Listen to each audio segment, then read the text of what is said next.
So if you want to start with the history, we'll go from there. When was this place founded? What was the purpose of this location? And kind of just start from there and naturally evolve the questions as I go. So I'm here with Tom Taylor, and we are here at the, is it Caledonia Adobe? Rios-Caledonia. And we are investigating this location. It is known to be haunted, and I'm going to get a little bit of the history from Tom and find out why this place has a haunting here and what that haunting might be. So if you want to share the history. Well, it all started with King Charles III in Spain. He wanted more territory and more wealth. He was sucking silver out of Mexico, and Russia was here, and England was sniffing around, so he says, hey, let's colonize. He says, everybody wants to go, raise your hand. Well, nobody raised their hand. So they leaned on the Franciscan fathers, the missionaries. He says, okay, we're going to colonize with the local Indians, the indigenous people here. So they started the missions. They built 21 missions. This was number 17, Mission San Miguel, Archangel. It was the largest, it's 2.3 million acres. Went from San Simeon clear out to the desert and clear down to Atascadero. Wow. So right here on this site, we had the Salinan Indians primarily, but we also had the Yokits. And a few Esselons from up north came down. So this place was quite populated. Since the Franciscans had the missions, they had control of all the property. Mexico didn't like that, so they kicked the Franciscans out. Wow. And they says, okay, we don't want you here anymore. Well, this is the beginning of the Rancho period. Well, what happened was this 2.3 million acres needed an administrator called a mayordomo. So the Salinan Indians built this adobe in 1835, 1836 to house the mayordomo, to inventory and dispose of all the lands. So that's where this comes in.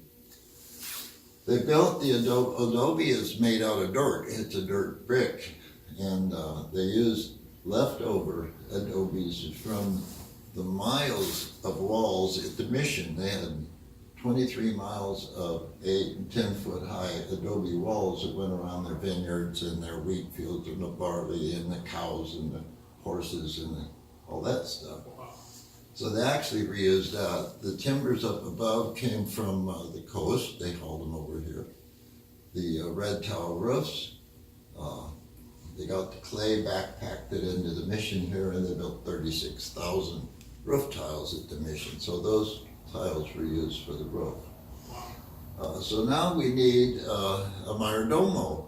So the mayordomo moved in 1937, and I'm going to read most of this. Okay. His name was Ignacio Coronel. He came up from Mexico. The leaders in Mexico says, when you get there, you're going to be governor. Well, what happened was, what's his name? They had a coup in Mexico. They sent a writer up 40 days in here and says he's not. But they made him the mayordomo. He had 5 children at the time. The oldest one was Antonio. He was 20. Antonio later became the mayor of the city of Los Angeles. Oh, wow. So that was kind of neat. The administrator was Innocente Garcia. He was a bad guy. He excessively whipped the Indians. He took over the Rancho Asuncion, and then he moved out to Pozo. In 1846, Petronio Leos, one of the Rancho guys, Reed and Miguel Garcia, bought the whole property, the mission, including this property, from Governor Pio Pico. 1868, George Bouchard came here. He lived here for a while. He was fond of Scotland, so he named it the Caledonia, which means Scotland. And then Jesse James, the Dalton brothers, I knew it. all these robbers would stay there. See, this was an inn and a stagecoach stop, and so anybody that came by was welcome. You know, this is the Now, Mexican to interrupt hospitality. a little bit, I heard myth and legend that Jesse James and his brother lived in another property outside of Pozo and Yeah, that's what I heard the too. La Panza Ranch, Yeah. I believe. Yeah. Yeah, they did. They were here for a while, and then they come between robberies, and then they had their first railroad robbery. You know, and stuck around here. For, Did he ever make it to this building? it's myth. Yes. Yeah. Yeah, they all were here. Yeah. They were in the neighborhood, Gotcha. and this was the center of everything here. So Right. that was there. Then Telford moved in, and he operated a dairy. And then after that, they had Alfred Nygren, and he was here for 2 children for a long time until 1923, when Charles S. Dories bought the place. Dories came in 1923. He built what's now the room we were in a minute ago in 1928. We built a house that's no longer here in 1931. In our library building, 1931. He built the walls, he built the wishing well, he started, now we have automobiles, so he started a gas station and store.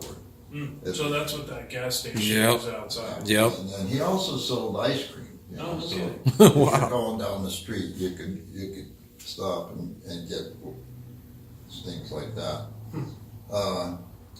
So then he was the main reason everything around here works, you know. And then the county bought it from his heirs in 1964. And then the Friends of the Adobes, which I'm a volunteer, started from the Paso Robles Women's Club. And then they were 50 years ago. Last year we celebrated the 50th anniversary. Wow. Friends of the Adobes. So that's how long we've been here. It's on the Register of National Places. It's a California registered landmark. It survived the 2003 earthquake and repaired.